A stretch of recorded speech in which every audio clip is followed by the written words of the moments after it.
একটা মানুষ চলে গেলেও তার রেখে যাওয়া স্মৃতি কখনো মুছে যায় না।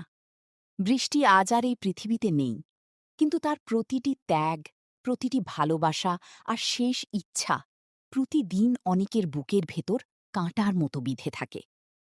প্রতিদিন ভোরবেলা অনেক ঘুম থেকে উঠে প্রথমে বৃষ্টির কবরের পাশে যায়, হাতে একগুচ্ছ সাদা ফুল। কবরের সামনে বসে চুপচাপ বলে, বৃষ্টি, তুমি তো বলেছিলে একদিন আমাদের সন্তানকে কোলে নিয়ে আমরা নতুন করে জীবন শুরু করব। কিন্তু দেখো, সন্তান আছে, শুধু তুমি নেই। কথাগুলো বলতে বলতেই অনেকের চোখ ভিজে যায়। এদিকে মেঘলা প্রতিদিন নিজের সন্তানকে বুকে জড়িয়ে ভাবে, এই সন্তানকে ফিরে পাওয়ার পেছনে সবচেয়ে বড় অবদান ছিল বৃষ্টির। নিজের সুখ বিসর্জন দিয়ে অন্যের সংসার বাঁচিয়ে দিয়ে গেছে সে।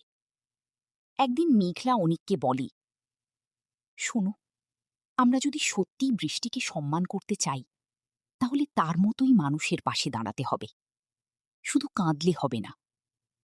অনেক মাথা নিচু করে বলে, তুমি ঠিকই বলেছ।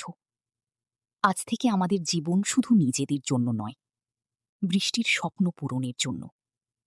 ঠিক তখনই থানার একটি গাড়ি এসে তাদের বাড়ির সামনে থামে। দুইজন পুলিশ অফিসার নেমে আসে। মিস্টার অনিক, আমরা নতুন তদন্ত শুরু করেছি। শিশুকে বদল করে দেওয়া, হাসপাতালের কর্মীদের ঘুষ দেওয়া এবং অপহরণের ঘটনায় আমরা নতুন প্রমাণ পেয়েছি। অনেক অবাক হয়ে জিজ্ঞেস করে, তাহলে কি সত্যিটা এবার সবার সামনে আসবে? পুলিশ অফিসার বলেন, শুধু সত্যিই নয়, যারা এই অপরাধ করেছে তাদের কাউকেই ছাড়া হবে না। অন্যদিকে অনেকের চাচা চাচি খবর পেয়ে পালিয়ে যাওয়ার চেষ্টা করে, কিন্তু তারা জানত না তাদের প্রতিটি পদক্ষেপ আগেই পুলিশের নজরদারিতে ছিল। বাড়ি থেকে বের হওয়ার আগেই পুলিশ তাদের গ্রেপ্তার করে। চাচা চিৎকার করে বলতে থাকে, আমরা কিছু করিনি। তখন পুলিশ একটি ভিডিও চালিয়ে দেয়। সেখানে হাসপাতালের সিসিটিভি ফুটেজে স্পষ্ট দেখা যায় কিভাবে মৃত শিশুর সঙ্গে জীবিত শিশুকে বদলে ফেলা হয়েছিল। সব প্রমাণ সামনে আসতেই তাদের মুখ বন্ধ হয়ে যায়। আদালতে বিচার শুরু হয়। বিচারক বলেন, একটি সন্তানের ভবিষ্যৎ নিয়ে যারা এমন জঘন্য খেলা খেলতে পারে তাদের কোনো ক্ষমা নেই। আদালত তাদের দীর্ঘমেয়াদী কারাদণ্ড দেয়। রায় ঘোষণার পর আদালতের বাইরে দাঁড়িয়ে অনেক আকাশের দিকে তাকিয়ে শুধু একটি কথাই বলে, বৃষ্টি, আজ তুমি থাকলে খুব খুশি হতে। এদিকে বৃষ্টির বাবা এখনো প্রতিদিন মেয়ের ছবির সামনে বসে থাকে। নাতিকে কোলে নিয়ে তিনি বলেন, মা, তুই না থাকলেও তোর ভালোবাসা আজ আমার কোলে খেলছি। তার চোখে জল, কিন্তু সেই জলের মধ্যেও যেন একটু শান্তি আছে।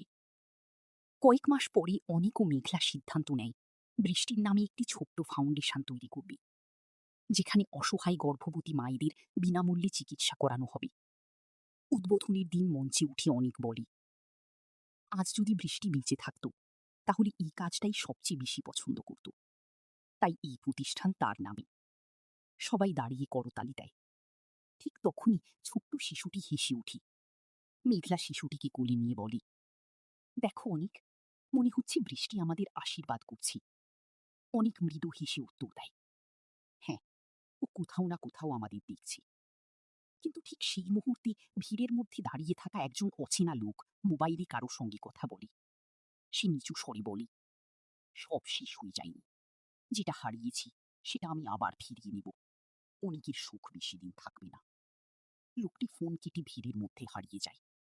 ক্যামেরা ধীরে ধীরে তার মুখের দিকে জুম হয়। দেখা যায় সে সেই আবাসন সিন্ডিকেটের একজন সদস্য, যে এতদিন আত্মগোপনে ছিল।